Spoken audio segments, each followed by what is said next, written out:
সারাদিন রাত জেনা করেছে, মদ খেয়েছে, জেনা ছড়িয়েছে সমাজে, নগ্নতা অশ্লীলতা ছড়িয়েছে, ভাইরাস মহামারী দিয়ে শেষ। দুনিয়ার জীবন কি জীবন? চোখের সামনে অহরহ এগুলো ঘটনা দেখছি আমরা। যাচ্ছে খুব সাদা আহ্লাদ করে, বর বিয়ে করতে যাচ্ছে, কার অ্যাক্সিডেন্ট, শেষ, ডেড। কিছু সাহাবী তো এমনও ছিলেন, বদরের যুদ্ধ করতে এসেছেন, হাতের মধ্যে কিছু খেজুর আছে, খেজুর খাচ্ছেন, খোরমা খেজুর খাচ্ছেন। তখন নবী সাল্লাল্লাহু আলাইহি ওয়াসাল্লাম দাঁড়িয়ে ভাষণ দিচ্ছেন যে ওয়াসাবিকু ইলা মাগফিরাতিম মির রাব্বিকুম ওয়া জান্নাহ। ওই যে আয়াতটা আছে, তোমরা এগিয়ে চলো তোমাদের রবের ক্ষমার দিকে এবং জান্নাতের দিকে। আরদুহা কাআরদিস সামাই ওয়াল আরদ, যার প্রশস্ততা আসমান এবং জমিনের সমান।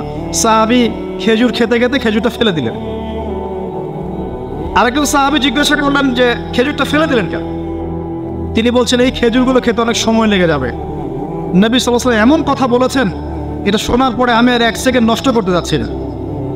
খেজুর ফেলে দিয়ে যুদ্ধে ঝাঁপিয়ে পড়লেন, দেন শহীদ হয়ে জান্নাতে চলে গেলেন। তারাও তো মৃত্যুর স্বাদ গ্রহণ করেছেন, তাই না? আরেকজন ইহুদি ব্যক্তি উহুদের যুদ্ধের দিন সকালবেলা মুসলিম হয়েছে। ইহুদিরা তো আমাদের চিরশত্রু, আপনারা জানেন। এটা জানার জন্য ডক্টরেট করার দরকার নেই, থিসিস করার দরকার নেই। প্যালেস্টাইনের দিকে দেখেন বুঝতে পারবেন, ফিলিস্তিনকে দেখেন বুঝতে পারবেন। অ্যামনেস্টি ইন্টারন্যাশনাল বলে একটা সংস্থা আছে না, এরা পর্যন্ত দেখলাম গতকালকে রিপোর্ট দিয়েছে যে বিগত এই 50-60 বছর ধরে এরা ফিলিস্তিনদের উপর যা নির্যাতন করেছে, এটা মানবতার ইতিহাসে কখনো করা হয়। যাই হোক, একজন ইহুদি যুবক সকালবেলা উহুদের মাঠে আসছেন, এসে জিজ্ঞাসা করছেন যে আমার আগে কি করা উচিত, আগে কি আমি যুদ্ধে যাব না আমি আগে মুসলিম হব? সাহাবীরা তাকে বললেন আগে কালিমা শাহাদাত পড়, তারপরে উহুদের মাঠে আসো। সে এসেছে এই কারণে যে নবী সাল্লাল্লাহু আলাইহি ওয়াসাল্লাম মদিনায় আছেন, মদিনায় আরও ইহুদিরা আছে। ইহুদিরাই আগে বলতো শেষ জামানে একজন নবী আসবেন, যার নাম হবে আহমদ। সব মিলে গেছে, তারপরেও তারা গ্রহণ করছেন। কিন্তু এই ছেলে সত্য চিনতে পেরেছে, সে চলে আসছে সত্যের কাছে, এসে ইসলাম কবুল করে যুদ্ধ করলো, শহীদ হয়ে গেল। নবী সাল্লাল্লাহু আলাইহি ওয়াসাল্লাম দেখলেন তার লাশটা, দেখে বলছেন এই যুবক, এই ইহুদি যুবক এখানে কি করছে? সাহাবীরা বললেন সকালবেলা মুসলিম হয়েছে, যুদ্ধ করে শহীদ হয়ে গেছে ইয়া রাসূলুল্লাহ। নবীজি বললেন সাল্লাল্লাহু আলাইহি ওয়াসাল্লাম আমিলা কলিল উজরা কাসীর, সে অল্প আমল করলো কিন্তু বিশাল পুরস্কার পেয়ে গেল। জীবন তো তাদেরও ছিল। এটা তো সশস্ত্র যুদ্ধের কথা বাদ দেন, নর্মালি সুমাইয়া রাদিয়াল্লাহু আনহা, আবু জাহেল তাকে নির্যাতন করছে, তার লজ্জাস্থানে বর্ষা ঢুকিয়ে দিয়ে, চিন্তা করতে পারেন, লজ্জাস্থানে বর্ষা নিক্ষেপ করে হত্যা করলো। সুমাইয়া রাদিয়াল্লাহু আনহা দেখতে কালো বর্ণের, চেহারা সুন্দর নয়, হয়তো বা আপনার মতো সুন্দর নয়, জান্নাতে এখন হাসছে ইনশাআল্লাহ তাআলা। তার স্বামী ইয়াসির, আবু জাহেল তাকে পিটাতে মেরে ফেললো, সে মারা গেল, শহীদ হয়ে গেল। অনেক ওলামায়ে কেরামকে, ইমাম, মুজতাহিদ, মুহাদ্দিস দেখবেন সারাটা জীবন এত মেহনত করেছেন দিনের জন্য, বিয়ে শাদী করার সময় পান নাই, এমনও আছেন ইমাম এবং মুহাদ্দিস। জীবন তো তাদেরও ছিল। শুধু সাহাবী কেন, তাবেঈদের দিকে তাকান, তাবেঈন তাকান, আমাদের 4 ইমামের দিকে তাকান। আবু হানিফা রাহিমাহুল্লাহ শেষ বয়সে জেলখানায়, কথিত আছে বিষ প্রয়োগে তাকে হত্যা করা হয়েছে। তার টাকার অভাব ছিল না, তিনি কিন্তু আমার মতো হতদরিদ্র ছিলেন না। আল্লাহ পাক তাকে সম্পদও দিয়েছিলেন, সমস্ত সম্পদ বিলিয়ে দিয়েছেন দিনের জন্য। ইমাম শাফিঈ রাহিমাহুল্লাহ, তার দিকে তাকান। আহমদ বিন হাম্বল রাহিমাহুল্লাহ, তার দিকে তাকান। তাকে পিটানো হচ্ছে আর বাগদাদের রাস্তায় ঘোরানো হচ্ছে, কারণ সমাজের মানুষ ফতোয়া দিয়েছে একটা, তিনি ফতোয়া দিয়েছেন আরেকটা। ওই যে হিল্লা প্রথা আর ঠিকা বিবাহ নিয়ে তিনি বলছেন ই'লামু ইয়া আহলা বাগদাদ, হে বাগদাদের মানুষরা জেনে রাখো যে আমি কোশ্চেনকালেও এই প্রথাকে জায়েজ করলাম না। তোমরা চিনে রাখো যে আমার নাম আহমদ। জীবন তাদেরও ছিল। ইমাম মালিক রাহিমাহুল্লাহ, তাকে এত মার দেওয়া হয়েছিল, হাত বাঁধতে পারতেন না নামাজের মধ্যে, নামাজে হাত বাঁধতে পারতেন না। সাহাবীদের থেকে নেন, তাবি থেকে নেন, তাবি থেকে নেন, মুস্তাহিদিন থেকে নেন, দুনিয়ার জীবন তারাও কিন্তু ভোগ করেছেন আর আমরা ভোগ করছি। আমাদের ভোগের সিস্টেমটা দেখেন, তাদের ভোগের সিস্টেমটা দেখেন। আমরা বাঁচছি দুনিয়ার জন্য, তারা বেঁচেছে পরকালের জন্য। আমরা দুনিয়ায় বাঁচছি দুনিয়ার জন্য, দুনিয়ার একটা চাকরি, একটা ব্যবসা, একটা পরিবার, একটা স্ট্যাটাস, বাড়ি গাড়ি, টাকা কড়ি, সম্পত্তি, এগুলোর জন্যে। কিন্তু তারা বেঁচেছেন আল্লাহর জন্য, পরকালের জন্য। যে ব্যক্তি দুনিয়ার জন্য দুনিয়া করে, আল্লাহ পাক তাকে ইহকাল পরকাল দুনিয়া নষ্ট করে দিবে। যে ব্যক্তি পরকালের জন্য দুনিয়া করবে, আল্লাহ পাক তার দুনিয়া গুছিয়ে দিবেন, আখিরাতও গুছিয়ে দিবেন ইনশাআল্লাহ। প্রথম কথা হচ্ছে যে দুনিয়ার জীবনকে প্রাধান্য দেওয়া যাবে না। দুনিয়ার জীবনে প্রতিটা কাজ আপনি একটা উদ্দেশ্যেই করবেন, সেটা হচ্ছে আল্লাহ সন্তুষ্ট। বিয়ে শাদী করেছি কেন? আল্লাহর জন্যে। পরিবার গঠন করেছি কেন? আল্লাহর জন্যে। সন্তান নিয়েছি কেন? আল্লাহর জন্যে। দিন শিখেছি কেন? ইলম শিখেছি কেন? আল্লাহর জন্যে। চাকরি কেন করি? আল্লাহর জন্যে। প্রতিটা কাজ ইবাদত হবে যদি আপনি মুহাম্মদ সাল্লাল্লাহু আলাইহি ওয়াসাল্লামের তরিকা মেনে চলেন। একটা বিষয় বোঝার বাকি আছে আমাদের, দুনিয়ার জীবনটা 1 সেকেন্ডের জীবন। আল্লাহ পাক সূরা হাদীদের মধ্যে বলেছেন, ই'লামু আন্নামাল হায়াতুদ দুনিয়া লা'iবun ওয়া লাহু ওয়া জিনাতুন ওয়া তাফাখুরুন বাইনাকুম ওয়া তাকাসুরুন ফিল আমওয়ালি ওয়াল আওলাদি কামাসালি গায়যিন আ'জাবাল কুফফারা নাবাত সুম্মা ইয়াহিজু ফাতারাহু মুসফাররান সুম্মা ইয়াকুনু হুতামা ওয়া ফিল আখিরাতি আযাবুন শাদীদ ওয়া মাগফিরাতুন মিনাল্লাহি ওয়া রিদওয়ান ওয়া মাল হায়াতুদ দুনিয়া ইল্লা মাতাউল গুরুর। আল্লাহ পাক বলছেন, জেনে রাখো তোমরা সবাই এই জমিনবাসী, এই দুনিয়ার হায়াতটা খেলা। খেলা মানে কি দেখেন, ছোট্ট বাচ্চারা খেলা ছাড়া কিছু বোঝে? ওর কাছে দুনিয়া ওইটাই। দুনিয়ার প্রথম স্টেজ খেলা। বললাহ একটু বড় হবে, যখন কিশোর হবে, ওর কাছে ঠাট্টা হাসি তামাশা, ডোন্ট কেয়ার, দুনিয়াতে কোনো কিছু নেই, খাওয়া দাওয়া ফুর্তি করো, লাথি। আর একটু বড় হবে, ওয়া জিনাতুন তাফাখুরুন বাইনাকুম ওয়া তাকাসুর। একটু বড় হবে, তখন বাড়ি গাড়ি, স্ট্যাটাস, সৌন্দর্য, চাকচিক্য, প্রতিযোগিতা, তাফাখুরুন বাইনাকুম ওয়া তাকাসুর। এভাবে দুনিয়ার জীবন যাচ্ছে। এই এক্সাম্পলটা আল্লাহ পাক দিয়েছেন এমনভাবে যে একটা ভূমি ছিল অনুর্বর, বৃষ্টি হলো, সেখানে সবুজ শ্যামল ফসল ফলল। এক পর্যায়ে ফসলটা আস্তে আস্তে হলুদ বর্ণ ধারণ করলো এবং সেটাকে কেটে ফেলা হলো। তারপর শুধু খড়কুটা বাকি থাকলো। এই হলো দুনিয়ার জীবনের এক্সাম্পল। এরপর পরকালে বাকি আছে দুইটা জিনিস, হয় ক্ষমা, রিদওয়ান, মাগফিরাত, ক্ষমা, অথবা আযাবুন শাদীদ। আমাদেরকে মাথায় ইনস্টল করতে হবে, দুনিয়াতে আমরা কেউ থাকতে আসি নাই। প্রথম কথা, এখানে আমরা এসেছি বড়জোর 60, 70, 100 বছরের হায়াত নিয়ে, যার মধ্যে মোটামুটিভাবে 30, 40, 50 বছর চলে গেছে, কারো 20 বছর, 25 বছর চলে গেছে, বুঝতে না বুঝতেই চলে গেছে, মানে ভালো মতো বোঝার আগেই শেষ। যদি তার বয়স হয় 60 বছর, তাহলে এখন বাকি আছে 30 বছর। এই ব্যক্তি যদি ঠান্ডা মাথায় রাতের বেলা চিন্তা করে, এই 30 বছর যে আমার চলে গেছে, আমার অ্যাপ্রক্সিমেটলি 30 বছর বাকি আছে। বাকি আছে বুঝলাম, যা চলে গেছে, এই চলে যাওয়া 30 বছরে আমি 10 বার জেনা করেছি, 20 বার মদ খেয়েছি, ঠিক আছে, মানুষের সম্পদ আত্মসাৎ করে খেয়েছি, পরকিয়া করেছি, চুরি করেছি, ডাকাতি করেছি, মিথ্যা বলেছি, নামাজ পড়ি নাই, রোজা রাখি নাই। আমরা প্রত্যেকে যদি আমলনামা ঘাটি আজকে রাত্রে, এরকম একটা লিস্ট আমরা তৈরি করতে পারবো। আজকে রাত্রে বাসায় ফিরে গিয়ে প্রত্যেকে যদি একটা আমলনামা ঘাটতে চাই, চোখ বন্ধ করে চিন্তা করি যে এই 30 বছর আমি কি কি করেছি, দেখবেন আপনি জেনার পাপ পাবেন, মাদকের পাপ পাবেন, অন্যের সম্পদ আত্মসাতের পাপ পাবেন, নামাজ না পড়ার পাপ পাবেন, রোজা রাখেন নাই, যাকাত দেন নাই, কোনো কোনো ক্ষেত্রে মিথ্যা বলেছেন, প্রতারণা করেছেন, মানুষের সম্পদ লুটে পুটে খেয়েছেন, অনেক কিছু করেছেন। কিন্তু আমাদের চলাফেরা দেখলে মনে হয় যে আমরা কোনো পাপ করিনি। এই জায়গায় ঠান্ডা মাথা চিন্তা করে আপনি দেখবেন পাপ 2 রকম। কয় রকম? 2 রকম। আপনি দেখবেন আল্লাহর সাথে জড়িত কিছু পাপ পাবেন, নামাজ পড়েন নাই, রোজা রাখেন নাই, মিথ্যা বলেছেন, ইত্যাদি ইত্যাদি। কিছু পাপ পাবেন আল্লাহর সাথে জড়িত, কিছু পাবেন মানুষের সাথে জড়িত। আল্লাহর সাথে জড়িত পাপগুলো ক্ষমা নেওয়া খুব সহজ। ওযু করে এসে 2 রাকাত নামাজ পড়ে চোখের জল ফেলে দিয়ে, চোখের পানি ফেলে দিয়ে আল্লাহর কাছে হাত তুলে খালি যদি বলে আল্লাহুম্মা আনতা রব্বি, বলেন, আল্লাহুম্মা আনতা রাব্বি লা ইলাহা ইল্লা আনতা খলাকতানি আনা আবদুক ওয়া আনা আলা আহদিক ওয়া ওয়া'দিকা মাস্তাতা'তু আউযু বিকা মিন শাররি মা সানা'তু আবুউ লাকা বিনি'মাতিকা আলাইয়া ওয়া আবুউ বিযানবি ফাগফিরলি ফাইন্নাহু লা ইয়াগফিরু যুনুবা ইল্লা আনতা।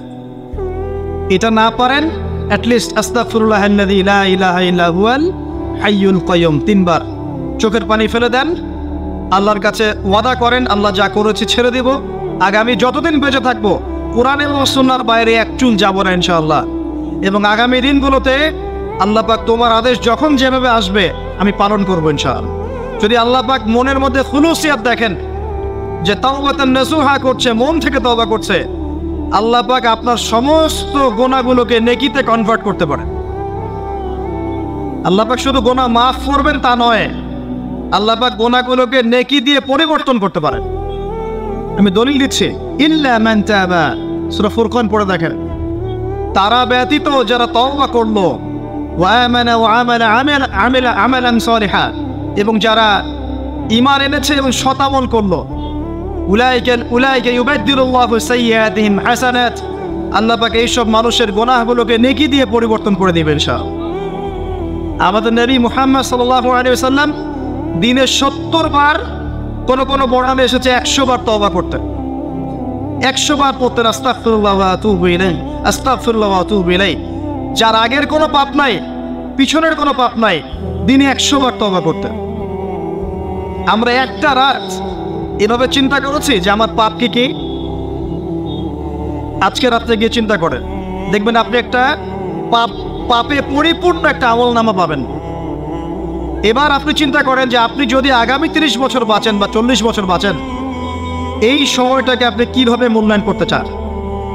প্রথম একটা মূলনীতি বলেছে দুনিয়ার জীবনকে প্রাধান্য দেয়া যাবে না। ওয়া মা হাদিহিল হায়াতুদ দুনিয়া ইল্লা মাতাউল গুরুর, সম্পূর্ণ মরীচিকা। মরীচিকা দেখেছেন? দুনিয়ার জীবন যে কি জিনিস, যারা আল্লাহর পথে পরীক্ষার সম্মুখীন হয়েছে ওরা জানে। মানে কিচ্ছু না, মানে মুহূর্তে আল্লাহ পাক ইহকাল পরকালের ফয়সালা করে ফেলবে। আমরাও বুঝবো, এটা আমরা বুঝবো না এমন নয়। ইয়াং ছেলে রাস্তায় যাচ্ছে, বাইক নিয়ে খুব দাবরানি দিচ্ছে, আছে না, হঠাৎ অ্যাক্সিডেন্ট, ডেড, স্পট ডেড। এটা দুনিয়ার জীবনটা। সারা জীবন দুনিয়ার পিছনে ছুটেছে, শেষ বয়সে হতাশ, কিছুই পেলাম না। পাবে না, কারণ আল্লাহর পথে না চললে শেষ বয়সে গিয়েও কিছু পাবেন না। যন্ত্রণা, হতাশা, গ্লানি ছাড়া। তখন দেখবেন আত্মহত্যা করে শেষ, ডেট। একটা কথা বলছিলাম যে আপনি চলার পথে কোরআন সুন্নাহর প্রতিকূলে আমল, আকীদা, মানহাজ, মুআমালাত এগুলো দেখলে কি করবেন? কোরআন সুন্নাহকে অগ্রাধিকার দিবেন নাকি চলমান বিষয়কে অগ্রাধিকার দিবেন? ইবাদত করতে এসে দেখছেন আমলের নামে বেদাত চলছে, কি করবেন? বেদাতীদের সাথে আপোষ করবেন না কোরআন সুন্নাহয় ফিরে আসবেন? আপনি তাওহীদের ক্ষেত্রে দেখছেন মানুষ ইসলামের নামে শিরক করছে, এখন আপনি কি সংখ্যাগরিষ্ঠ মানুষকে অগ্রাধিকার দিবেন না কোরআন সুন্নাহর কাছে আসবেন? অর্থনৈতিক জীবনে গিয়ে দেখছেন মানুষ বেশিরভাগই হারাম রিজিক খাচ্ছে। এখন আমি যদি বলি যে দুনিয়ার জীবনে টিকে থাকতে হলে আমাকে এগুলোতে গায়ে আপোষ করে চলতেই হচ্ছে, তাহলে কিন্তু কোশ্চেন কেন কোরআন সুন্নাহকে প্রাধান্য দেয়া হলো না? তখন আপনি কি করবেন? পরিবার চালাতে গিয়ে দেখছেন যে পরিবারের বেশিরভাগ লোক আপনার কথা শোনে না। আপনি কোরআন এবং সুন্নাহকে দিয়ে পরিবার চালাতে চান, তারা পশ্চিমা সংস্কৃতি দিয়ে পরিবার চালাতে চায়, হিন্দি সিরিয়াল দিয়ে, গান বাজনা, ডুগি তবলা এগুলো দিয়ে। বেনামাজি, নামাজ রোজার খবর নাই, তালিম নাই, ইসলামিক নৈতিকতা নাই, কিচ্ছু নাই, জীবনের কোনো উদ্দেশ্যই নাই। এরকম পরিবার নিয়ে আপনি চলছেন, কি করবেন? কাকে প্রাধান্য দিবেন? খুব ডিফিকাল্ট প্রশ্নগুলো কিন্তু, এবং এগুলো প্র্যাকটিক্যাল, এগুলো হচ্ছে। এখন চাকরি খুঁজতে গেছেন, আপনি দেখছেন যে ঘুষ না দিলে চাকরি পাচ্ছেন না, কি করবেন আপনি তখন? পড়াশোনা করতে গেছেন, ছেলে মেয়ের ফ্রি মিক্সিং, জেনা ছাড়া পড়াশোনাই করতে পারছেন না, কি করবেন তখন? ইউনিভার্সিটিতে গেছেন, ইউনিভার্সিটির পরিবেশগুলো দেখছেন, ইসলাম কোথায় আর ইউনিভার্সিটি কোথায়, কি করবেন আপনি তখন? প্রত্যেকটা জায়গায় আপনাকে সিদ্ধান্ত নিতে হবে যে আমি প্রতিটা জায়গায় কোরআন এবং সুন্নাহর সাথে আপোষ করব, নাকি চলমান এই জাহিলিয়াতের সাথে আপোষ করব? কোনটা করব? বিশ্বাস করেন, যখন আপনি মনের মধ্যে এই চেতনা লালন করতে পারবেন এবং আল্লাহ আপনাকে হেদায়েত দিবেন যে হ্যাঁ, কোরআন সুন্নাহই সমস্ত সমস্যার সমাধান এবং এর মধ্যে আল্লাহ পাক প্রতিটা বিষয়ের সলিউশন নাজিল করেছেন, আপনি মেনে নেবেন, চলবেন, তখন আপনি বাধা পাবেন, প্রচুর বাধা পাবেন। প্রথম বাধা পাবেন আপনার পরিবার থেকে, এরপরে বাধা পাবেন আপনার সমাজ থেকে, বাধা পাবেন ধর্ম নেতাদের থেকেও, পরবর্তীতে বাধা পাবেন ফেরাউন নমরুদদের থেকে। কি করবেন? ডিসিশনগুলো খুব ইম্পর্টেন্ট, কারণ মনে রাখবেন কবরে 3টা প্রশ্ন হবে। মান রব্বুক, সেই উত্তর দিতে পারবে যে পৃথিবীতে আল্লাহর সাথে শিরক করে নাই। সিম্পল, যে তাওহীদের উপর ছিল, শিরক করেনি, উত্তর দিতে পারবে ইনশাআল্লাহ রব্বি আল্লাহ। পৃথিবীতে যে আল্লাহর সাথে শিরক করেছে সে কোশ্চেন কালে উত্তর দিতে পারবেন। শিরক করে মারা গেছে, তওবা করে নাই, উত্তর দিতে পারবে না ইনশাআল্লাহ। মা দীনুক, পৃথিবীতে যে দিন ইসলামকে চূড়ান্ত সত্য রূপে মেনে নেয়নি, পরিপূর্ণ দিন পালন করার চেষ্টা করে নাই, কোশ্চিন কালেও মা দীনুক উত্তর দিতে পারবে না। ইসলামকে ঠাট্টা বিদ্রুপের ছলে হাসি তামাশায় গ্রহণ করেছে, সে কখনো উত্তর দিতে পারবে না। মান নবিয়ুক, পৃথিবীতে যে ব্যক্তি নবী সাল্লাল্লাহু আলাইহি ওয়াসাল্লামের সুন্নাহ মেনে চলেনি, জীবনে চলার পথে নবীর সুন্নাহকে পরোয়া করে নাই, অন্যের আদর্শ গ্রহণ করেছে, সে কোশ্চিন কালেও মান নবিয়ুক উত্তর দিতে পারবে না। কারা পারবে তাহলে? 1 নম্বর তাওহীদপন্থীরা পারবে, 2 নম্বর যারা পরিপূর্ণরূপে ইসলাম পালন করেছে এরা পারবে, 3 নম্বর যারা মুহাম্মদ সাল্লাল্লাহু আলাইহি ওয়াসাল্লামের সুন্নাহর উপর টিকে ছিল এরা পারবে। ওয়ামা খালাকতুল জিন্না ওয়াল ইনসা ইল্লা লিয়াবুদুন, শুধুমাত্র ইবাদত করার জন্যই আল্লাহ পাক জিন এবং মানুষ জাতিকে সৃষ্টি করেছেন। আপনাকে আল্লাহ পাক এই হায়াতটা দিয়েছেন, এখন বাকি সময়টা চিন্তা করেন আগামী 30-40 বছর কিভাবে কাটাতে চান। দুনিয়ার জন্য বাঁচবেন না আল্লাহর জন্য বাঁচবেন? যদি আল্লাহর জন্য বাঁচতে চান, সর্বশেষ হেদায়েত আল কোরআন এবং সর্বশেষ নবী মুহাম্মদ সাল্লাল্লাহু আলাইহি ওয়াসাল্লাম, এর বাইরে কিচ্ছু নাই ভাই। সারা দুনিয়ার মানুষ মিলে যদি বলে যে কোরআন সুন্নাহর মধ্যে আছে সুদ হারাম, কিন্তু সুদ হালাল, হালাল হালাল, কোশ্চিন কালে হারাম হবে না। সারা দুনিয়ার মানুষ একটা মাঠে যদি এসে বলে সুদ হালাল, সুদ ভালো, কোশ্চিন কালে হালাল হয়ে যাবে না, হারামই থেকে যাবে। সারা দুনিয়ার মানুষ যদি বলে পর্দা করার দরকার নাই, এটা সেকেলে সেকেলে সেকেলে, এটা সেকেলে হয়ে যাবে না, এটা ফরজ থেকে যাবে। কিচ্ছু নাই কোরআন সুন্নাহর বাইরে, কিচ্ছু নাই। যা আছে দেখছেন বোগাস, যার কোনো ভিত্তি নাই, মানুষের মন গড়া প্রবৃত্তির অনুসরণ। এখন আপনি যখন কোরআন এবং সুন্নাহর কাছে আসতে চাইবেন, তখন কিন্তু আপনি চতুর্দিক থেকে বাধা পাবেন। এই পথ চলাটা এত সহজ হবে না। হ্যাঁ, কাদের জন্য সহজ হবে? যারা প্রোটেস্ট্যান্ট মুসলিম হবে। কি মুসলিম? প্রোটেস্ট্যান্ট মুসলিম। এটা কেমন? মানে ওটাও ঠিক এটাও ঠিক, সুদ খেলেও হয় না খেলেও হয়, পর্দা করলেও হয় না করলেও হয়, নামাজ পড়লেও হয়, মাঝে মাঝে ছাড়লেও হয়, যাকাত দিলেও হয় না দিলেও হয়। মডারেট প্রোটেস্ট্যান্ট মানে কোরআন সুন্নাহ যা আছে এগুলো খুব কঠিন মনে হয়, এটা মৌলবাদী মনে হয়, এগুলো মানলে তো এই যুগে চলা যায় না, এগুলো ওই যুগের জন্যে, এরকম ভার্সনে যারা চিন্তা করবে তাদেরকে কষ্ট পেতে হবে না। তারা দেখবেন কষ্ট না করেই দুনিয়ার জীবন কাটিয়ে দিচ্ছে, ওদের কোনো বাধা বিপত্তি আসবে না। আপনি যখন কোরআন সুন্নাহকে আঁকড়ে থাকবেন, কেমন করে আঁকড়ে থাকবেন? মারির দাঁত দিয়ে কামড়ে থাকবেন, নবীজি বলেছেন। মারির দাঁত দিয়ে কামড়াতে বলেছেন, সামনের দাঁত দিয়ে কামড়ালে ছটকে যাবে, টান দিলে ছিঁড়ে যাবে। মারির দাঁতে কামড় দিলে, টান দিলে সহজে ছিঁড়বে না। এভাবে থাকলে আপনার মাথা আসবে। এখন আপনার সামনে দেখবেন আপনি কিছু ফিতনা এবং কিছু সলিউশন। আপনি নিয়াত করেছেন যে আপনার যে গুনাহগুলো হয়েছে এগুলো থেকে আপনি তওবা করবেন, ইনশাআল্লাহ আগামী দিনগুলো আপনি কোরআন এবং সুন্নাহ অনুসারে চলবেন। এই কথা সাথে একমত আছেন তো? এখন চলতে গিয়ে দেখবেন যে আপনি কিছু স্পষ্ট বিষয় দেখতে পারবেন যেগুলোর সাথে আসলে কোরআন সুন্নাহর খুব একটা মিল পাওয়া যাবে না। আপনি দেখবেন স্পষ্ট শিরক করছে মুসলিমরা, আপনি দেখবেন স্পষ্ট বেদাত করছে, আপনি দেখবেন হারাম খাচ্ছে। মুসলিম যুবকরা মাদক, পর্নোগ্রাফি, জেনা, ফ্রি মিক্সিং, আপনার জুয়া, ক্যাসিনো, এই যে আপনার টিকটক প্রজন্ম, এগুলো নিয়ে ব্যস্ত আছে। আপনি স্পষ্ট দেখবেন মেয়েরা বেহায়ের মতো ঘুরে বেড়াচ্ছে। আপনি স্পষ্ট দেখবেন যে আপনি হালালে থাকলে চাকরি পাচ্ছেন না। আপনি স্পষ্ট দেখবেন পরিবারের লোকজন কথা শোনে না। আপনি এমনও দেখবেন ওলামায়ে কেরামের মাঝে ঐক্য নাই, এমন দেখবেন। আপনি এমনও দেখবেন যে মানুষ দিনকে দুনিয়ার বিনিময়ে বিক্রি করে দিচ্ছে। আর এমন দেখবেন যারা আপনার উপরে আছে তারা দিন সম্পর্কে তেমন কোনো জ্ঞান রাখে না।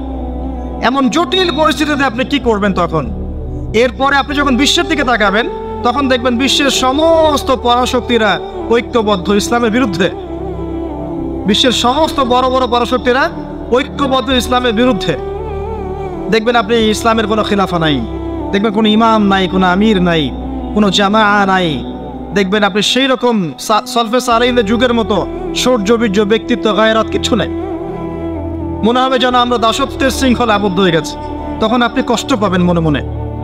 আপনার মধ্যে ঈমান থেকে থাকলে আপনি কষ্ট পাবেন, ভিতর থেকে কষ্ট ফিল করবেন। যদি প্যারালাইজড রোগী হয়ে থাকেন তাহলে কষ্ট ফিল করবেন না। চেতনা থাকে দিনের, কষ্ট ফিল করবেন। তখন আপনার স্ট্রাগল শুরু হবে। তখন আল্লাহ যদি আপনাকে বুঝ দেন, আল্লাহ দেখবেন আপনি কি করেন। আপনার মেধা দিয়ে আল্লাহ আপনি কি করেন, আপনার অর্থ দিয়ে আপনি কি করেন, আপনার হায়াতটা দিয়ে আপনি কি করেন, আপনার এই যে জনবল দিয়ে আপনি কি করেন, আল্লাহ আপনাকে যা দিয়েছেন তা দিয়ে আপনি দিনের জন্য কি করছেন আল্লাহ পাক তখন দেখবেন। এই জায়গায় আমি আপনাকে কিছু সলিউশন বলছি। এটা শুধু আপনাকে বলছি তা নয়, আমি নিজেও এটা ফিল করি, লালন করি। আর আমি এমন কিছু বলবো না যা আমি নিজে আপনার জন্য পছন্দ করি না।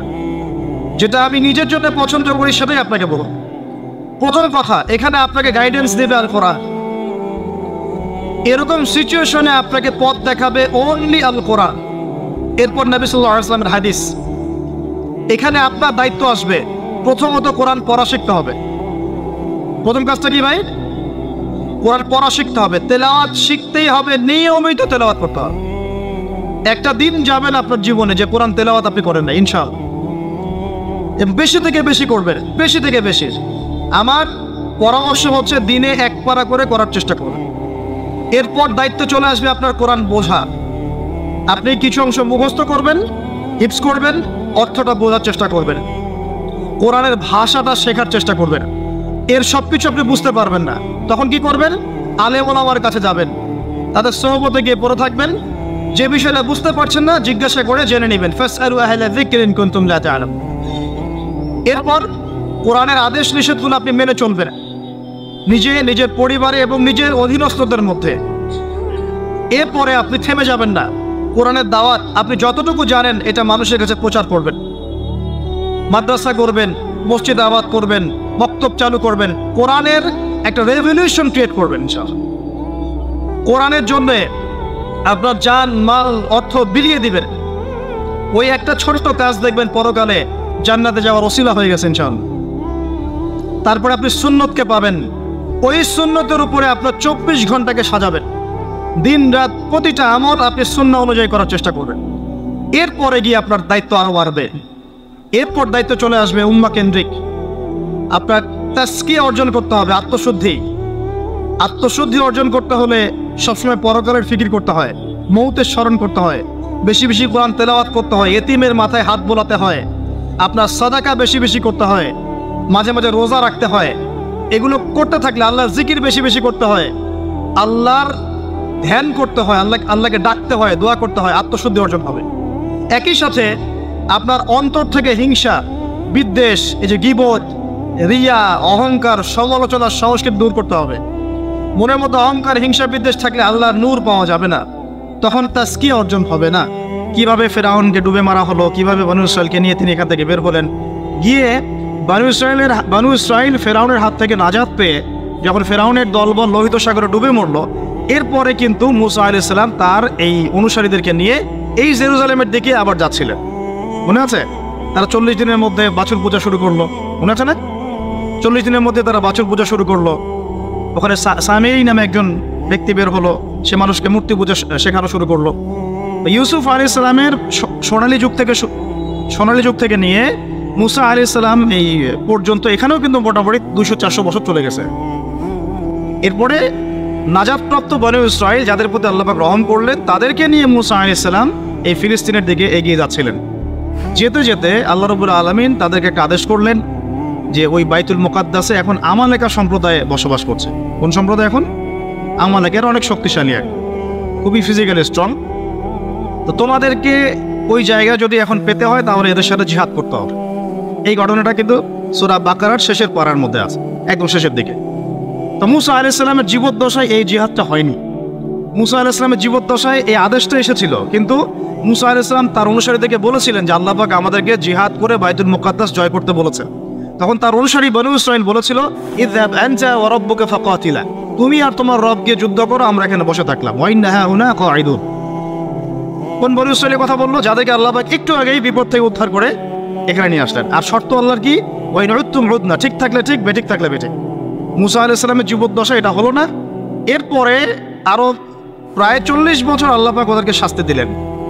তিহ নামে একটা উপত্যকা আছে, এই উপত্যকায় আল্লাহ পাক তাদেরকে 40 বছর ঘুরিয়েছেন। সকালবেলা বের হতো, এক রাস্তায় যেত, সন্ধ্যাবেলা গিয়ে দেখতো আবার সেই রাস্তায় ফিরে আসছে, ঘুরতো তার উপত্যকায়। আল্লাহ পাক 40 বছর এই শাস্তি দিয়েছেন ওই আল্লাহ পাকের জিহাদের আদেশ লঙ্ঘন করার কারণে। ওই যে বলেছে ইযহাব আনতা ওয়া রাব্বুকা ফাকাতিলা ওয়া ইন্না হাউনা কাঈদুন, সূরা মাইদা পড়ে দেখেন। এই আদেশটা লঙ্ঘন করার কারণে আল্লাহ পাক এভাবে শাস্তি দিয়েছে। 40 বছর চলে গেল। এরপরে তারা আবার চিন্তা করলো যে আমরা ইস্তেগফার করে আল্লাহ দিকে ফিরে আসি। আল্লাহ পাক তৌফিকও দিলেন। আল্লাহ পাক তাদের কাছে আরও একজন নবী পাঠালেন, যার নাম হচ্ছে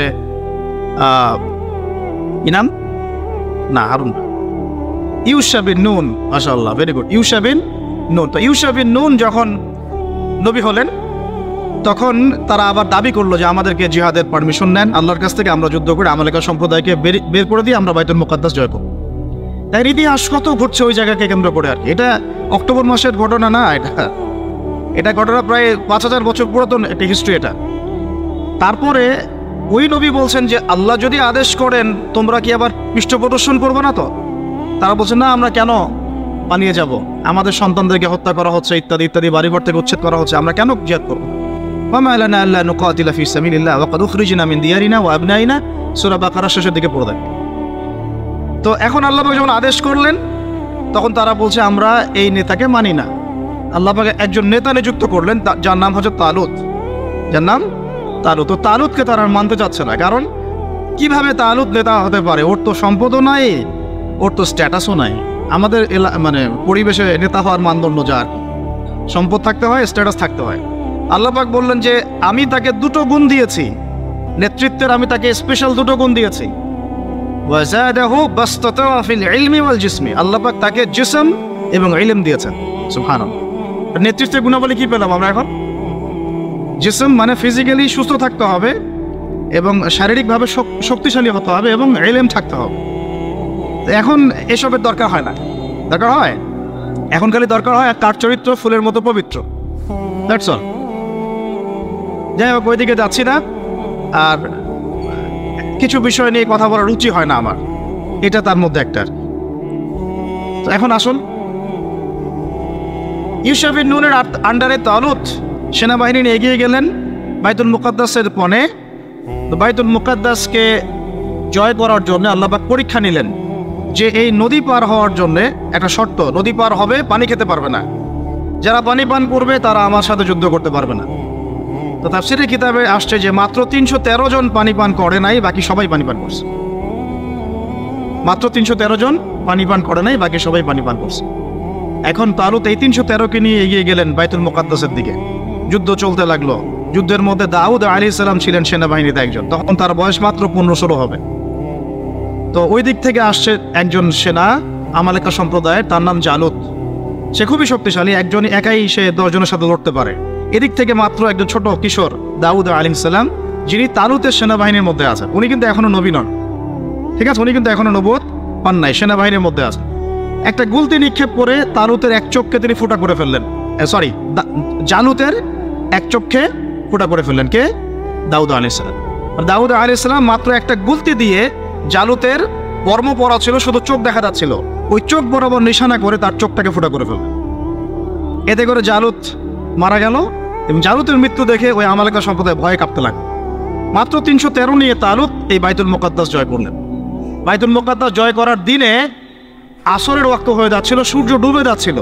তখন তালুত আল্লাহর কাছে দোয়া করেন, এই নবী এবং তালুত তারা সবাই মিলে এই 313 জন আল্লাহর কাছে দোয়া করেন, আল্লাহ আমাদেরকে একটু সময় দান করেন, বরকত দান করেন, যাতে করে আমরা যুদ্ধটা শেষ করতে পারি, আজকে আমরা যেন ওখানে প্রবেশ করতে পারি। আল্লাহ রাব্বুল আলামিন সুবহানাল্লাহ এই সূর্যের ঘূর্ণনটাকে থামিয়ে দিলেন। ইতিহাসে এটা একবার হয়েছে, কোরআন সাক্ষী আছে, হাদিসে সাক্ষী আছে, দলিল আছে। এটা কিন্তু দাজ্জালের সময় হবে কিনা আল্লাহ ভালো জানেন, কারণ তখন কিন্তু প্রথম দিনটা 1 বছরের সমান হবে।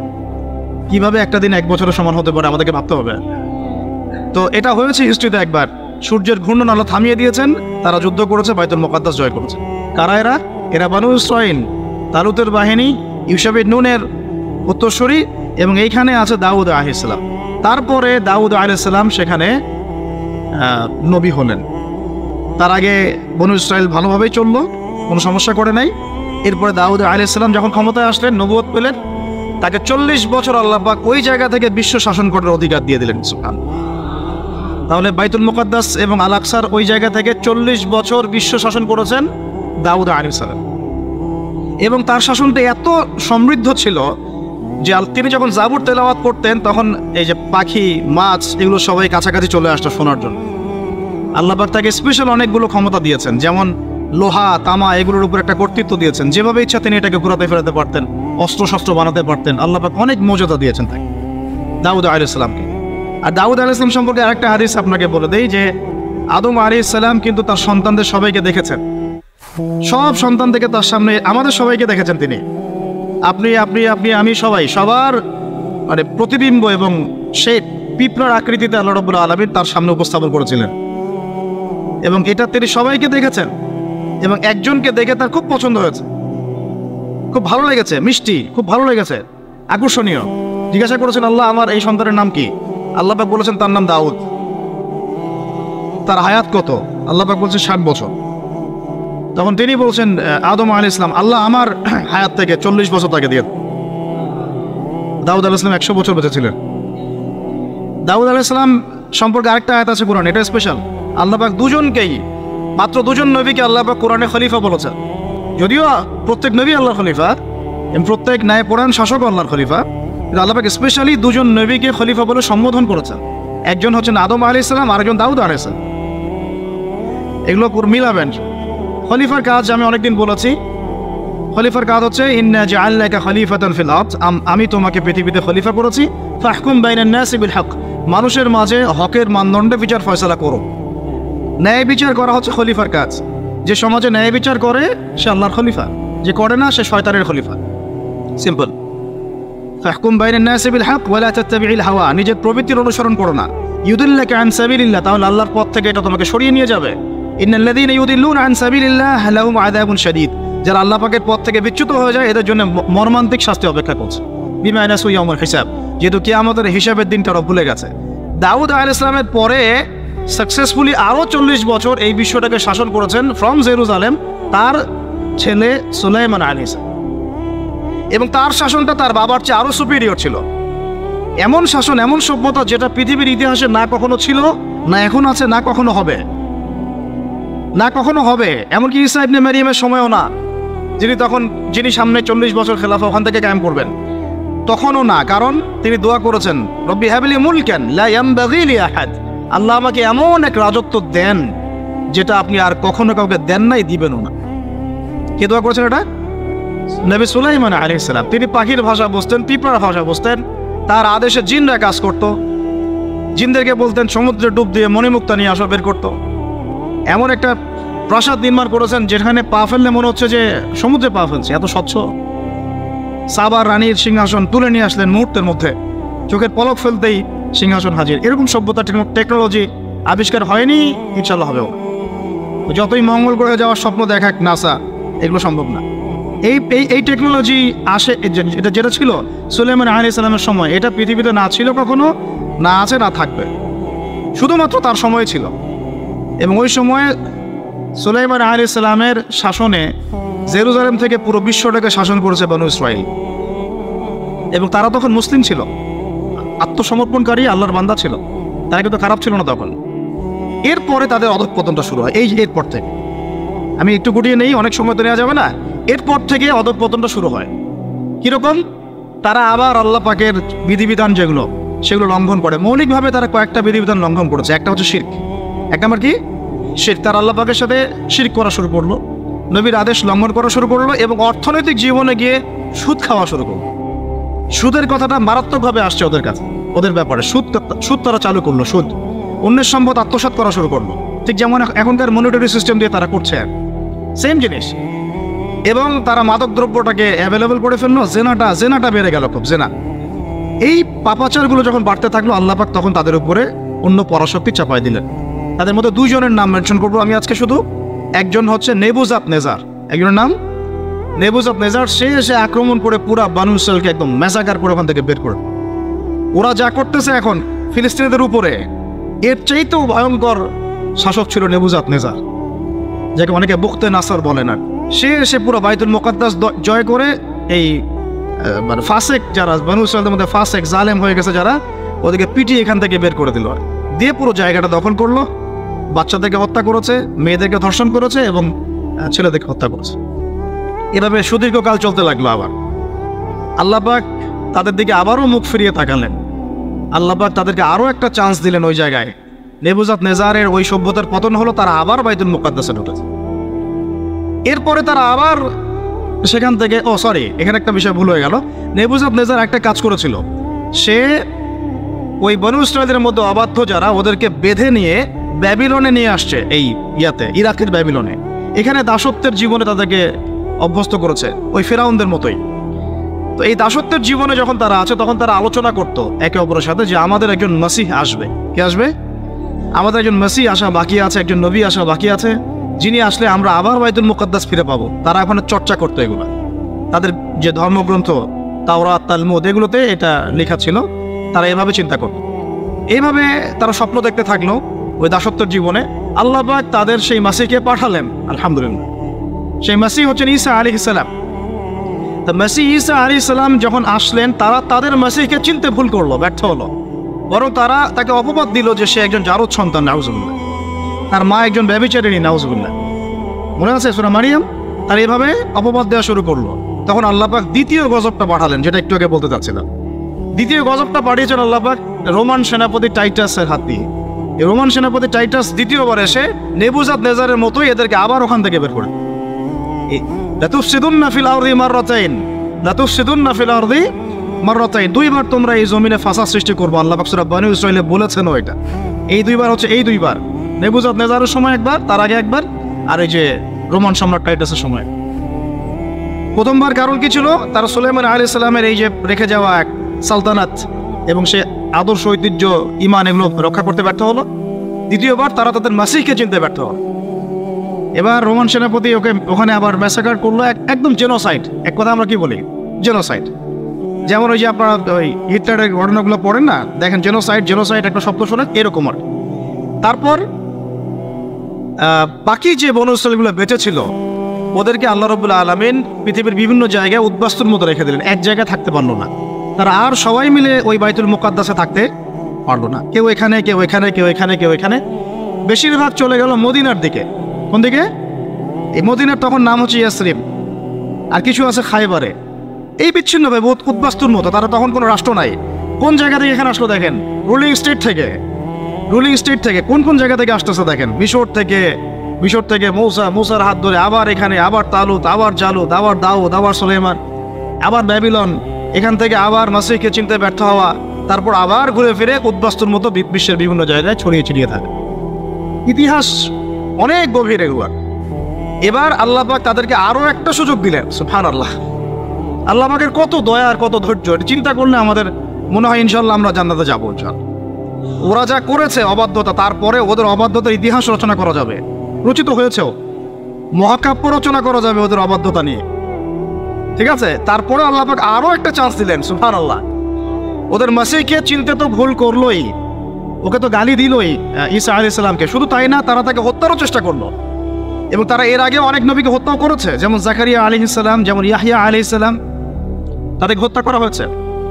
সূরা ইয়াসিন পড়লে আপনি দেখবেন একদিনেই তারা 3 জনকে হত্যা করেছে, একদিনেই 3 জনকে।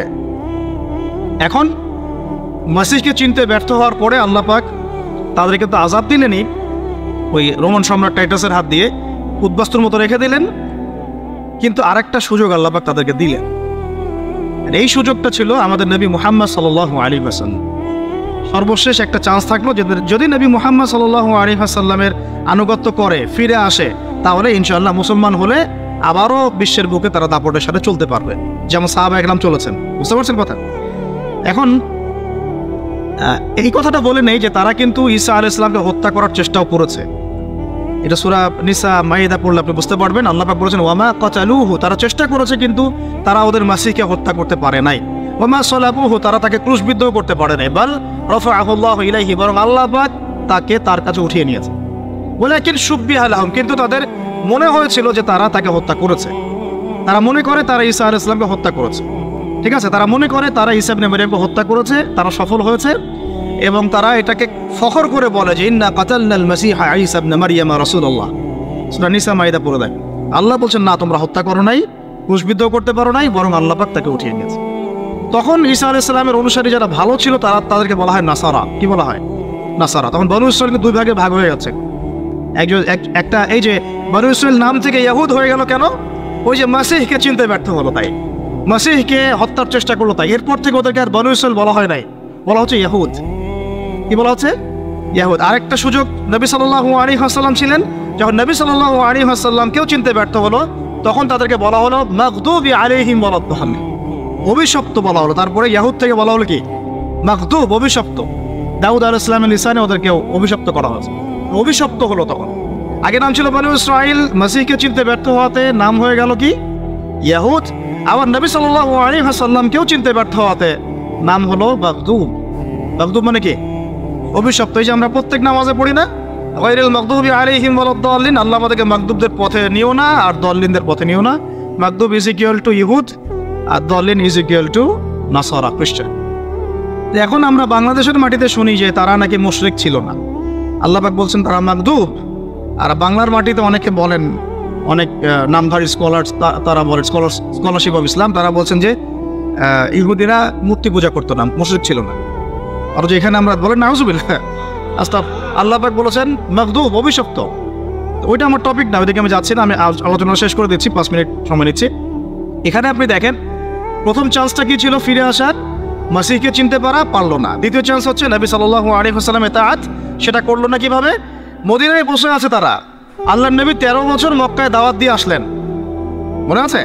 13 বছর মক্কায় দাওয়াত দিয়ে আসলেন, নিজে তিনি হিজরত করে আসলেন ইহুদিদের দরজায়। এমন না যে তারা গিয়েছে মক্কায়, ব্যাপারটা কেমন? বরং নবী সাল্লাল্লাহু আলাইহি ওয়াসাল্লাম 13 বছর মক্কায় দাওয়াতি কাজ করে হিজরত করে, এই মক্কায় 13 বছর তো কি হয়েছে আপনারা জানেন, প্রচণ্ড কষ্ট, নির্যাতন, নিপীড়ন সহ্য করে গুটি কয়েক সাহাবীকে নিয়ে তিনি চলে আসলেন কোথায়? মদিনায়। এই মদিনায় বসবাস করছে বাকি ইহুদিরা, বনু কুরাইজা, বনু কাইনুকা, বনু নাজির আর খায়বারের মধ্যে কিছু। এই এতটুকু বাকি আছে ওদের পৃথিবীতে, আর কিন্তু নাই। ওই রুলিং স্টেট থেকে এই পর্যায়ে চলে আসছে। শেষ চান্স, নবী সাল্লাল্লাহু আলাইহি ওয়াসাল্লামের যদি আনুগত্য করে তাহলে ইনশাআল্লাহ আল্লাহ মাফ করে দিবেন, বরং ডাবল নেকি দিবেন। আল্লাহ বলেছেন ওই নবীকে মানারও নেকি দিবেন, আবার এই নবীকে মানারও নেকি দিবেন। কিন্তু আল্লাহ নবী তাদের ঘরের সামনে আসলেন, তাদের কিবলাকে অনুসরণ করে 16 মাস নামাজও পড়লেন, সুবহানাল্লাহ। তাদের স্মরণে যে আশুরার সওম রাখলেন, তাই না? নাজাতে মুসা আমরা রাখলাম না সওম। কেন ওদের কিবলা ফলো করলাম? একাত্মতা পোষণ করার জন্য, যে আমরা সবাই এক, সবাই মুসলিম, প্রত্যেক নবী আল্লাহর পক্ষ থেকে আসছেন। লা নুফাররিকু বাইনা আহাদিন মির রুসুলি, এটা প্রমাণ করলাম আমরা। শুধু তাই না, ওখান থেকে মেরাজও হলো, সুবহানাল্লাহ। আল্লাহর নবীকে ওখানে নিয়ে যাওয়া হলো, সেখান থেকে মেরাজ হলো, ওখানে তিনি নবীদের ইমামতি করলেন। সমস্ত নবী ইমামতি কে করলেন? নবী মুহাম্মদ সাল্লাল্লাহু আলাইহি ওয়াসাল্লাম। কোন জায়গা থেকে? মক্কা থেকে না বাইতুল মুকাদ্দাস? বাইতুল মুকাদ্দাস। তাহলে ইহুদিদের সাথে আমরা কিন্তু সত্য একদম ওদের ঘরে নিয়ে গেলাম, কিন্তু এরপরেও বনু কুরাইজা, কাইনুকা, নাজির স্বীকার করল। লাস্ট চান্স গন, শেষ। শুধু যে স্বীকার করলো না তাই না, বরং তারা একাধিকবার আমাদের নবী সাল্লাল্লাহু আলাইহি ওয়াসাল্লামকে হত্যার চেষ্টা করল। বনু কুরাইজার সাথে তো আপনারা জানেন কনফ্লিক্টটা কী হয়েছে, খন্দকের যুদ্ধের হিস্ট্রি আছে। বনু কাইনুকার সাথে ওই আমি অনেকদিন লেকচারে বলেছি, একজন দিনী বোনের ইজ্জতের বিনিময়ে আল্লাহ নবী সাল্লাল্লাহু আলাইহি ওয়াসাল্লাম, আচ্ছা বলি নাহলে আপনারা অনেকে বুঝবেন না। বনু কাইনুক একটা বাজার, সেখানে গিয়ে আমাদের এক মহিলা সাহাবী গিয়েছেন প্রয়োজনে, তাকে শ্লীলতাহানি করা হয়েছে। কে করেছে? এক ইহুদি। তখন একজন মুসলিম যুবক সেখানে ছিলেন, তরুণ, তরোয়াল বের করে ইহুদির গর্দান নামিয়ে দিয়েছিল। তখন অন্যান্য ইহুদিরা মিলে ওই মুসলিমকে শহীদ করেছে। এই ঘটনা যখন নবী সাল্লাল্লাহু আলাইহি ওয়াসাল্লামের কাছে আসে, তখন মদিনায় যে মদিনা সনদ হয়েছে, এই সনদের চুক্তি কেটে যায়। সনদে ছিল যে আমরা সবাই মিউচুয়ালি থাকবো, কেউ কারোর সাথে লড়াই করবো না বা জুলুম করবো না, ঠিক আছে? বরং আমরা যদি আক্রমণের শিকার হই মদিনা, তাহলে সবাই একসাথে আমরা প্রতিহত করব। কিন্তু তারা এটা রাখলো না। বনু কাইনুকা প্রথম ঘটনা ঘটালো এটা। এরপরে নবী সাল্লাল্লাহু আলাইহি ওয়াসাল্লাম, এখানে দেখেন আল্লাহ নবী সাল্লাল্লাহু আলাইহি ওয়াসাল্লাম তো সাহাবীকে বকাঝকা করেনই নাই, বলেন নাই যে সাহাবী তুমি ভুল করেছ, আইন নিজের হাতে কেন তুলে নিয়েছ, একজন দিনী বোনের জন্য এত বড় রিস্ক নেওয়ার কী দরকার ছিল, এরকম কোনো সেন্টেন্স তিনি ইউজ করেন নাই। বরং তিনি সাহাবীদেরকে বলেছেন বর্ম পরে বের হও, বনু কাইনুকাকে আক্রমণ করতে হবে। বনু কাইনুকাকে আক্রমণ করা হলো, তাকে বের করে দেওয়া হলো, পুরো একদম ব্যাগ অ্যান্ড ব্যাগেজ তারা এখান থেকে বের হয়ে গেল, শেষ। একটা গোত্রগণ। একটা থাকলো নাজির। এই নাজির আল্লাহ নবী সাল্লাল্লাহু আলাইহি ওয়াসাল্লামকে হত্যার চেষ্টা করলো, উপর থেকে লোহা ফেলে, লোহা বা চাক্কি যেটা আমরা বলি, এটা ফেলে হত্যার চেষ্টা করেছিল। আল্লাহ নবী বসেছিলেন, তার উপর থেকে ফেলার চেষ্টা করেছিল। এই ঘটনা কেন্দ্র করে বনু নাজিরকে নবী সাল্লাল্লাহু আলাইহি ওয়াসাল্লাম মদিনা থেকে বের করে দিলেন। দুইটা গেল গণ। একটা থাকলো বাকি বনু কুরাইজা, এ মোটামুটি সবচেয়ে বড় ছিল। এ আবার কি করলো, আবু সুফিয়ান বাহিনী, ওই যে কুরাইশ, তাদের সাথে এবং গাতাফানদের সাথে চুক্তি করলো যে খন্দকে আপনারা আক্রমণ করেন, বাহির থেকে আমরা ভিতর থেকে আক্রমণ করব। ব্যাস, নবী সাল্লাল্লাহু আলাইহি ওয়াসাল্লাম এই খবর জানতে পারলেন যখন, খন্দকের বিজয়ের পর, খন্দকে যখন আবু সুফিয়ানের বাহিনী ফেরত চলে গেল, তখন তিনি বনু কুরাইজায় না গিয়ে আসরের নামাজ পড়তে নিষেধ করলেন। বনু কুরাইজার এক একটা গাদ্দারকে ধরে ধরে গর্দান নামানো হয়েছে, তারপর এখান থেকে বের করে দেওয়া হয়েছে। 3টা গণ শেষ। আর একটা বাকি ছিল খায়বার। আর খায়বারের ঘটনা তো আপনারা জানেন যে হুদাইবিয়া সন্ধির ঠিক পরেই নবী সাল্লাল্লাহু আলাইহি ওয়াসাল্লাম খায়বার আক্রমণ করেছেন, আলী রাদিয়াল্লাহু আনহুকে পতাকা দিয়েছেন, তার হাতে খায়বার বিজয় হয়েছে। পুরো ইহুদিদের নাম ও নিশান এই আরব থেকে মিটিয়ে ফেলা হলো। বাকি যে গুটি কয়েক বেঁচে ছিল, ইন্তেকালের 4 দিন আগে বা 3 দিন আগে, আল্লাহ নবী সাল্লাল্লাহু আলাইহি ওয়াসাল্লামের ইন্তেকালের 4 দিন বা 3 দিন আগে, কোনো কোনো সিরাতের কিতাবে আমরা পেয়েছি 7 দিন 5 দিন, ইখতিলাফ আছে, তিনি বললেন, আমাদের নবীজি বললেন, বাকি যে ইহুদিরা আছে এই জাজিরাতুল আরবের মধ্যে, সবগুলোকে একটা একটা করে ধরে ধরে এখান থেকে বের করে দিবা। কে বললেন? আমাদের নবী সাল্লাল্লাহু আলাইহি ওয়াসাল্লাম। এরপরে নবী সাল্লাল্লাহু আলাইহি ওয়াসাল্লামের এই আদেশটা বাস্তবায়ন করেছেন আবু বকর সিদ্দিক, উমর ইবনুল খাত্তাব, ওসমান বিন আফফান, আলী ইবনে আবি তালেব। পুরো জাজিরাতুল আরব, মানে পুরো আরব বিশ্ব থেকে ওদেরকে বের করে দেওয়া হয়েছে। এই বের করে দেওয়াটা কি অন্যায় হয়েছে? এরা নবীদেরকে হত্যা করা জাতি, আল্লাহ নবীকে হত্যার চেষ্টা করেছে, জুলুমের উপর জুলুম, কিভাবে তাদের উপর আর রহম করা যায়, সব চান্স ক্লোজ, শেষ। এতগুলো সুযোগ তো আমরা পাই নাই, যত সুযোগ ওরা পেয়েছে। এরপরে নবী সাল্লাল্লাহু আলাইহি ওয়াসাল্লামের 4 খলিফার যুগ শেষ। 5 মিনিট এদিকে মনোযোগ দেন, জাস্ট 5 মিনিট। নবী সাল্লাল্লাহু আলাইহি ওয়াসাল্লামের 4 খলিফার যুগ শেষ। 4 খলিফার যুগ ছিল 30 বছর। কত বছর? 30 বছর। তারপরে উমাইয়াদের যুগ চলেছে 97 বছর। কত বছর? তারপরে আব্বাসীয়রা এসেছে, আব্বাসীয়দের যুগ চলেছে প্রায় 550 বছর। তারপরে ফাতেমিরা একদিকে ছিল, আন্দালুসিয়া একটা খেলাফা ছিল, মোগলরা ছিল, আফগানরা ছিল, আবার সালাউদ্দিন আইয়ুবী রাহিমাহুল্লাহ একটা সালতানাত ছিল, আবার এখানে জেঙ্গিদের একটা ছিল, আর ওসমানীয়দের একটা ছিল। এই যে 1200, এটা মোটামুটি 1250 বছর। আল্লাহ নবীর ইন্তেকালের পর থেকে প্রায় 1250 বছর হবে আর কি, 1200-1250 বছর। এই 1200-1250 বছরে তারা আর কোনোদিনও এই বাইতুল মুকাদ্দাসে ঢুকতে পারে না, শুধুমাত্র কয়েকটা ক্ষেত্র ছাড়া। ওই ক্ষেত্রগুলোর 1 নম্বর ক্ষেত্র হচ্ছে 1099 সালে। কত সালে? 1099 সালে তারা একবার ট্রাই করলো ক্রুসেড যুদ্ধের মধ্য দিয়ে ওই জায়গায় ঢোকা, এবং তারা সফলও হয়েছিল। তারা সেটাকে দখল করতে সক্ষম হলো। কেন দখল করতে সক্ষম হলো? কারণ তখন মুসলমানদের চরিত্র বনু ইসরায়েলের মতো হয়ে গিয়েছে। কথা বুঝতে পারছেন কি? আমরা ওদের মতো হয়ে গিয়েছিলাম। ওই ঈমান চলে গেল, আমল চলে গেল, তাসকিয়া চলে গেল, আমরাও হারাম খাওয়া শুরু করলাম, আমরা একে অপরের সাথে কনফ্লিক্টে চলে গেলাম, দুর্বল হয়ে গেলাম, ওরা এসে দখল করে ফেলল। 1099 দখল করেছে, বেশি দিন লাগে নাই, মাত্র 80 থেকে 90 বছরের মধ্যে 1187-তে আবার সালাউদ্দিন আইয়ুবী রাহিমাহুল্লাহ ওটা আবার ফাতহ করেছে। কত বছর? মাত্র 80 থেকে 90 বছরের মধ্যে। এই মানুষকে নিয়েও বাংলাদেশে বিতর্ক হচ্ছে। এই মানুষকে নিয়েও বাংলাদেশে এটা বাংলাদেশেই সম্ভব, কারণ আমরা মানে সবাই হিস্ট্রি পড়ি না, আমরা ইসলামের কিছু অংশ মানার চেষ্টা করি, কিছু অংশ মানতে চাই না, এই জন্য এখানেই পসিবল। এখন অন্য জায়গায় হলে এটা যদি ওমর ইবনে খাত্তাবের সময় এরকম কথা কেউ বলতো, গর্দান নামাই দিত একদম। হয়তো আইয়ুব রাহিমাহুল্লাহর সময় যদি এরকম কথা কেউ বলতো, ধরে ধরে গর্দান নামাই দিত, অথবা এতটুকু না করলে হয়তো জেলেতে ঢুকাইত। এতটুকু তো করতেন, বা বেত্রাঘাত করতেন, সবার সামনে লাঞ্ছিত করতেন। 1099 সালে যখন ক্রুসেডাররা এটা দখল করেছে, তার মাত্র 80-90 বছরের মধ্যেই আইয়ুব রাহিমাহুল্লাহ আবার গিয়ে ওটাকে দখল করেছে, মাত্র 80 থেকে 90 বছর। এরপরে তারা আরও 3-4টা ক্রুসেড লঞ্চ করেছে, একটা দুটো না, দ্বিতীয় ক্রুসেড, তৃতীয় ক্রুসেড, চতুর্থ ক্রুসেড। প্রত্যেক ক্রুসেডেই দেখা গেছে একদিনে 70,000 করে মুসলমানকে মারা হয়েছে। আমরা এগুলো জানি না। তারপরে অনেক হিস্ট্রি বলতে সময় পাবো না আজকে। দ্বিতীয় তৃতীয় ক্রুসেডের মাঝখানে এমনও ঘটনা ঘটেছে, মুসলমানরা যখন ডিফেন্স করছিল, ওরা 3 লক্ষ সৈন্য নিয়ে আসছে, যার মধ্যে 2,95,000 ওই যুদ্ধের মাঠে মারা গেছে, 5,000 পালায় বাঁচতে পারছে। এরকম করে লড়ছিলেন আমাদের বাবারা। তারপরে আপনারা ওই সাইফুদ্দিন কুতুজের নাম শুনবেন, নুরুদ্দিন জেঙ্গির নাম শুনবেন, অনেকে জাহের বাইবারাসের নাম শুনবেন, রুকনুদ্দিন বাইবারাসের নাম শুনবেন। সবাই ব্যাক টু ব্যাক ক্রুসেডগুলোকে প্রতিহত করে করে বাইতুল মুকাদ্দাসকে রক্ষা করেছিলেন।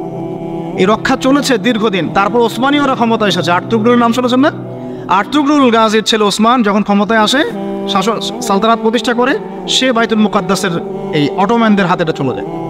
প্রায় 697 বছর অটোম্যানরা এটাকে ধরে রেখেছিল। অটোম্যান বলতে বোঝাচ্ছি ওসমানীয়রা। এরপরে 1914 সালে এসে প্রথম ওয়ার্ল্ড ওয়ার হয়েছে। এই ফার্স্ট ওয়ার্ল্ড ওয়ারে এসে ওরা এটাকে দখল করেছে। কার হাত ধরে? ব্রিটেনের হাত ধরে। তারপরে ওর মধ্যে সব ইহুদিরা ঢুকলো, জায়গাটা দখলও করলো, মুসলমানদেরকে মেরে কচুকাটা করলো, বাড়িঘর থেকে উচ্ছেদ করলো। ওই নেবুজাদনেজার যা করেছিল, টাইটাস যা করেছিল, যুগ যুগ ধরে যা হয়ে এসেছে, ওই একই জিনিসটাকে পুনরাবৃত্তি করলো মুসলমানদের সাথে এবার ইহুদিরা। 1914 সাল থেকে শুরু হলো ব্রিটেনের হাত ধরে, প্রথম বিশ্বযুদ্ধের ঠিক পরপর, যখন ওসমানীয়দের পতন হয়ে গেল। বেশি দিন হয় নাই, এই তো 1914, 100 বছর হয়েছে কেবল। এই লাস্ট 100 বছরটা হচ্ছে আমাদের অধঃপতনের সময়। লাস্ট 100 বছরে আমরা এই দাসত্বের জীবনে চলে আসলাম। আমরা এখন এগুলো নিয়ে স্বপ্ন দেখছি, আমরা আবার বিজয় করবো ইনশাআল্লাহ। কিন্তু লাস্ট 100 বছরে আমাদের এই অবস্থাটা হয়েছে। 14তে ঢুকে আস্তে আস্তে রাষ্ট্রটাকে বড় করার চেষ্টা করেছে। দফায় দফায় সংঘাত হয়েছে। প্রথম দিকে মুসলমানরা শান্তিপূর্ণভাবে অ্যাক্টিভিটিস নিত, সভা হতো, সেমিনার হতো, সিম্পোজিয়াম হতো, মিছিল হতো। 1933 পর্যন্ত এভাবে চলেছে। তারপর 1933-এর পরে 33 থেকে 40-এর মধ্যে আল কাসাম ব্রিগেড তৈরি করা হয়েছে। আল কাসাম ব্রিগেড এর নেতৃত্ব দিয়েছিলেন ইজউদ্দিন কাসাম। কি নাম? ইজউদ্দিন কাসাম। তিনি এটাকে সশস্ত্র আন্দোলনের রূপ দিয়েছিলেন। তখন ওদের সাথে আমাদের সশস্ত্র জিহাদগুলো শুরু হয়েছে আবার নতুন করে। এটা অক্টোবর মাসে শুরু হয় নাই, 1914 সাল থেকে শুরু হয়েছে, যখন তারা এই জায়গা দখল করেছে। আমাকে বলেন তো ফিকহের ফতোয়া কি হবে যখন তারা এই জায়গাটা দখল করবে? ওই দিন থেকেই কি জিহাদ ফরজ হয়ে যায়নি ওখানে? হয় নাই? এবং ওই যে সুদীর্ঘ 100 বছরে যে মুসলমানটা করে আসছে, তাহলে এটা কি নতুন করে তারা লঞ্চ করলো না? 100 বছর থেকেই হচ্ছে। ইতিহাস না জানলে মানুষ মনে করবে যে অক্টোবর থেকে শুরু হলো, মনে হয় ন। ইজউদ্দিন কাসাম এটা 1935 থেকে 40-এর মধ্যে ফর্ম করা হয়েছে। দীর্ঘদিন এভাবে চলতে আসে। 48 সাল পর্যন্ত ব্রিটেনের সহযোগিতায় তারা ওই রাষ্ট্রের মধ্যে ঘাঁটি গেড়ে বসতে পারল। কত সাল পর্যন্ত? 48। তারপরে ওয়ার্ল্ডের মধ্যে একটা পরিবর্তন আসে। ওই যে 45-এ যখন সেকেন্ড ওয়ার্ল্ড ওয়ার হয়, তখন রুলিং স্টেট চেঞ্জ হয়ে যায়। ব্রিটেনের জায়গায় চলে আসে আমেরিকা, এবং আমেরিকার হাত ধরে ওরা আরও শক্তিশালী হওয়া শুরু করে। ব্রিটেন ওদেরকে পেলে পোষে বড় করেছিল, আমেরিকা তাকে আরও বেশি তেল দেওয়া শুরু করলো। আস্তে আস্তে ওকে একদম ওই শিশু শাবক থেকে একদম দানবের রূপ দিল। এমনি কথা বোঝার চেষ্টা করে। ব্রিটেন ওকে শিশু শাবকের মতো মানে লালন পালন করেছে, আর ইউএসএ আসা রুলিং স্টেট হওয়ার পর ওকে দানবের আকৃতি দিয়েছে। সব ধরনের support, economic support, political support, geopolitical support, মিডিয়ার সাপোর্ট, প্রযুক্তির সাপোর্ট, পারমাণবিক ওয়েপন্স, এভরিথিং তারা প্রোভাইড করেছে। ওই 48 থেকে নিয়ে এই যে এখন 23 পর্যন্ত দফায় দফায় 4টা বা 5টা বড় বড় যুদ্ধ হয়েছিল। 4টা 5টা ওয়ার হয়েছে আরব ইসরায়েল। এই কারেন্ট অ্যাফেয়ার্সগুলো পড়ে দেখেন, আপনারা পাবেন 4টা 5টা দফায় হয়েছে। কিন্তু কোনোটাতেই মুসলমানরা আর পেরে ওঠে নাই। লাস্ট এই 100 বছরে মুসলমান আর পেরে ওঠে নাই। 5টা 6টা রাষ্ট্র মিলে একা তার সাথে লড়তে পারে নাই। সে একা 5-6টা রাষ্ট্রের এগেন্স্টে লড়েছে। আপনি কি মনে করছেন তাদেরকে? তারা ওই আগের ওই দুর্বল অবস্থায় নাই। তারা সবকিছু নিয়ন্ত্রণ নিয়ে নিয়েছে ওই জায়গা থেকে, এই দুটো রাষ্ট্রের হাত ধরে ধরে প্রত্যেকটা ডিপার্টমেন্ট ওয়াইজ আমি মেনশন করলাম কোন কোন ডিপার্টমেন্টে। তারপরে আস্তে আস্তে যখন ইন্তেফাদা শুরু হলো আশির দশকের দিক থেকে 83, 87, 94 এই করতে করতে 1993-তে অসলো শান্তি চুক্তি হয়েছিল। আপনারা পড়ে দেখেন, দ্বিজাতি, এর আগে আবার দ্বিজাতি নীতি হয়েছে ইত্যাদি ইত্যাদি। দ্বিজাতি নীতি মুসলমানরা কখনো মানে নাই। কেন আমরা দুটো রাষ্ট্রনীতি মানবো? ওটা আমাদের জায়গায় আমাদের এক রাষ্ট্রনীতি থাকবে। তোমরা এখানে বাইরে থেকে উড়ে এসে জুড়ে বসছো, এখান থেকে তোমরা চলে যাবা, তোমরা উড়ে এসে জুড়ে বসছো, তোমরা চলে যাবা, আমরা কেন এটাকে ভাগের নীতিতে যাবো? মুসলমানরা যায়নি কখনো। অসলো শান্তি চুক্তির পরে যখন মুসলমানদের মধ্যে নমনীয়তা আসলো তখন সৃষ্টি হয়েছে হামাস। এটা এখন হয়নি, 1993-তে 1994-এ হয়েছে, 1994 সালের দিক থেকে। তারপরে আস্তে আস্তে আস্তে আস্তে ওরা শক্তিশালী হওয়া শুরু করলো এবং চতুর্দিক থেকে ইয়েমেনের সাপোর্ট, এদিকে ইরানের সাপোর্ট, কিছু কিছু ক্ষেত্রে আরব কান্ট্রিগুলোর সাপোর্ট, কাতার, কুয়েত, আবুধাবি, লেবানন, জর্ডান, এদের সাপোর্টে আস্তে আস্তে ওরা ওই জায়গাটুকুর মধ্যে তাদের কার্যক্রম পরিচালিত করতে থাকে। মূলত তারা মূল বিষয়টা হচ্ছে ওই জায়গাটুকু বাদ দিয়ে বাকি সব জায়গায় তারা দখল করে ফেললো। আদতে সব জায়গায় পরাধীন, শুধু ওই জায়গাটা এখন পর্যন্ত স্বাধীন। কথা কি বুঝতে পারেন নাই? আদতে এই লাস্ট 100 বছরে তারা আরবের উপর নিয়ন্ত্রণ নিল। মাত্র এই 90 বছরে তারা মোটামুটিভাবে 80 থেকে 85% জায়গা দখল করে ফেললো। এদিকে পশ্চিম তীর বাদ দিয়ে আর গাজা বাদ দিয়ে বাকি থাকলো অল্প কিছু ল্যান্ড। এই ল্যান্ডটুকুর মধ্যে মুসলমান ভাইরা তাদের কাছে যা আছে এটা দিয়ে প্রতিহত করা শুরু, দফায় দফায় দফায় দফায়। প্রত্যেক বছর রমজান মাসে হামলা হচ্ছে, মসজিদ থেকে বের করে দেওয়া হচ্ছে। এখন তো দেখছেন নতুন করে হিস্ট্রিগুলো আবার মানুষের স্মৃতিতে আসছে। আমরা খুব ইতিহাস বলা জাতি, ইস্যু পাগল জাতি। একটা ইস্যু সামনে আসলে আমরা তখন চর্চা করি, তারপর আমরা ভুলে যাই আবার। ঠিক আছে, আমরা কনফারেন্স করলাম, অনেক কিছু করলাম, লেখালেখি করলাম, ফেসবুক কাঁপাই দিলাম, দেখেন আস্তে আস্তে সব ঠান্ডা হয়ে গেছে। আমরা হচ্ছে এরকম একটা জাতি। এই কারণেই আমাদের স্মৃতিতে যেন এটা জীবিত থাকে, এই জন্য প্রত্যেকটা লেকচারের মধ্যে আল-আকসা ইস্যু আসা উচিত। কেন? কারণ এটা আমাদের ফাইনাল ডেস্টিনেশন। কেমন করে বোঝাচ্ছি, এখান থেকে শেষ করে দেব 2 মিনিটে। এই যে তারা পুরো জায়গাটার উপর এত জুলুম করলো এবং মুসলমানরা তাদের জান মাল সময় শ্রম দিয়ে সর্বোচ্চ শক্তি দিয়ে প্রতিহত করার চেষ্টা করলো, আপনাদের কি মনে হয় কতগুলো মুসলমান মারা গেছে? আমি আপনাদেরকে একটা পরিসংখ্যান বলে দিই। প্রতিদিন গড়ে 2.5 জন করে, প্রতিদিন গড়ে 2.5 জন করে মুসলমানকে মারা হয়েছে। কত লক্ষ দিনী বোনকে উঠানো হয়েছে তার ঠিক নাই। কত ভাই কারাগারে এখন নির্মম নির্যাতন সহ্য করছেন ঠিক নাই। কতজনকে গুপ্ত হত্যা করে মারা হয়েছে ঠিক নাই। কতগুলো বাচ্চাকে মারা হয়েছে তারও ঠিক নাই। লাস্ট 1 মাসে যদি আপনি দেখেন 20,000 সামথিং, লাস্ট 1 মাসে 20,000 সামথিং, তাহলে আপনি হিসেব করে নেন যে লাস্ট 100 বছরে কত। এরপরেও এগুলো নিয়ে প্রশ্ন তুলছে কিছু মানুষ যে তারা ভুল করছে, তাদের প্রতিহত করা ঠিক হচ্ছে না, পাগলের কাজ করছে, কুকুরের মতো ঘেউ ঘেউ করছে, সহি হচ্ছে না, আকীদা ঠিক নাই, ওদের পদ্ধতি ঠিক নাই। আমি মানে এত বেশি ফেড আপ এই কথাগুলোতে যে এগুলো মুখে উচ্চারণ করতে আমার লজ্জা লাগে, এখন ঘৃণা লাগে, লজ্জা লাগে, বলতে ইচ্ছা করে না। মানুষ নির্লজ্জতার অসীম অতল তলে যাওয়ার পরে এই কথাগুলো বলতে পারে। এরকম সিচুয়েশনে মানুষ বলতে পারে যে ইহুদিরা মূর্তি পূজা করে না, ওরা উন্নতি করছে। হ্যাঁ, কে বলেছে হামাস ওখানে যুদ্ধ করছে? ওরা ইহুদিদেরই তৈরি করা, পাগলের কাজ করতেছে, কেন প্রতিহত করবে? কি আছে ডালতলোয়া? ওরা কি মোতার যুদ্ধের হিস্ট্রি জানে না? যে 3,000 সৈন্য নিয়ে আমরা 2 লক্ষ সৈন্যকে প্রতিহত করেছি, তখন কুফু ইনসাফের কথা আসে নাই কেন? ওরা কি বদরের হিস্ট্রি জানে না? 313 জন নিয়ে আমরা 1,000 জনকে ডিফিট করেছি, তখন কি কুফু ইকুয়ালি ছিল? অস্ত্রশস্ত্র সেম ছিল? কখনোই মুসলমানরা অস্ত্রশস্ত্র সেম ছিল না। আপনারা জাস্ট মোতার যুদ্ধের হিস্ট্রিটা পড়ে দেখেন কিভাবে তারা লড়ছেন। তো এখন এগুলো বললে অনেক কথা, মূল কথাটা হচ্ছে ওদের উপর যে পরিমাণ জুলুম নির্যাতন মুসলমানদের উপর হয়েছে, এতে তারা বাধ্য হয়েছে এই পথে যেতে। যখন দেয়ালে মানুষের পিঠ থেকে যায় তখন মানুষের এটা করতে মানুষ বাধ্য হয়।